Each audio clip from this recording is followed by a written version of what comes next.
Namanya mulai melejit beberapa tahun belakangan karena sejumlah buku yang ditulisnya tentang Islam dari sudut pandang seorang Muslim Tionghoa. Ia juga termasuk orang yang aktif berdakwah melalui media sosial. Dialah Felix Yanwar Xiao atau akrab dikenal dengan nama Felix Xiao, seorang pendakwah sekaligus ustadz mu'alaf dari etnis Tionghoa kelahiran Palembang, Sumatera Selatan.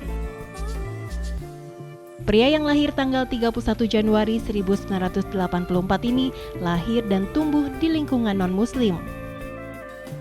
Hingga suatu saat di tahun 2002, Felix yang berkuliah di Institut Pertanian Bogor memutuskan untuk menjadi seorang mu'alaf atas bimbingan teman dan seorang ustadz.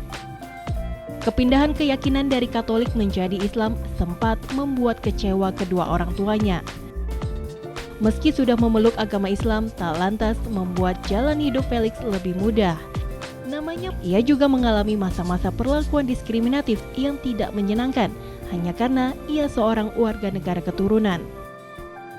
Ayah dari 4 orang anak ini kini dikenal sebagai pendakwah yang bergaya anak muda dengan kerap memberi contoh kasus yang dekat dengan kehidupan sehari-hari. Assalamualaikum warahmatullahi wabarakatuh. Pada tahun 2002, saya berusia 18 tahun dan pada waktu itu saya mengenal agama Islam. Saya mengenal agama Islam sekira pada bulan Oktober dan pada waktu itu adalah bulan Sya'ban.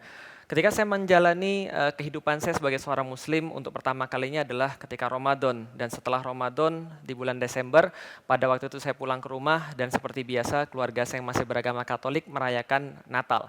Pada tanggal 25 Desember mereka bisa merayakan Natal dan pada waktu itu saya harus menyampaikan satu hal pada orang tua saya yang memang sesuatu yang tidak pernah saya duga untuk saya sampaikan, sesuatu yang mungkin berat sekali bagi saya untuk saya sampaikan mengingat agama mereka yang masih agama Katolik. Saya ingin menyampaikan bahwa saya menghargai perayaan agama mereka, menghargai perayaan Natal, namun saya tidak bisa untuk mengucapkan selamat Natal. Kenapa? Karena ini adalah sebagian daripada keyakinan saya dan sebagian daripada pengakuan terhadap keyakinan dan akidah mereka.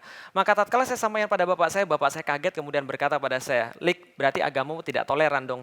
Berarti agamamu tidak bisa menghargai agama orang lain dong." Saya katakan, toleransi di dalam agama saya terkandung dalam sebuah kalimat yang sangat utuh, lakum dinukum waliyadin. Bagimu agamamu dan bagiku agamaku. Itu adalah toleransi di dalam Islam yang bersifat utuh. Toleransi di dalam Islam artinya adalah kita memahami di mana standing ground kita, memahami di mana akidah kita, memahami keyakinan kita, dan dari sanalah kita mengetahui yang mana yang boleh dilakukan dan yang mana tidak boleh dilakukan. Dan di dalam Islam, perbedaan tidak menjadi suatu masalah yang harus diperdebatkan, apalagi dicela ataupun dilaknat. Rasulullah mencontohkan kepada kita bahwa tidak pernah sekalipun beliau melaknat, tidak pernah sekalipun beliau mencela orang yang berbeda agama. Di dalam Islam, la ikraha fid din, tidak ada paksaan di dalam agama Islam. Maka Islam menghargai setiap orang dengan keyakinannya masing-masing. Namun di dalam Islam, tatkala orang memasuki agama ini, maka dia terikat dengan aturan-aturan yang berada di dalam agama ini.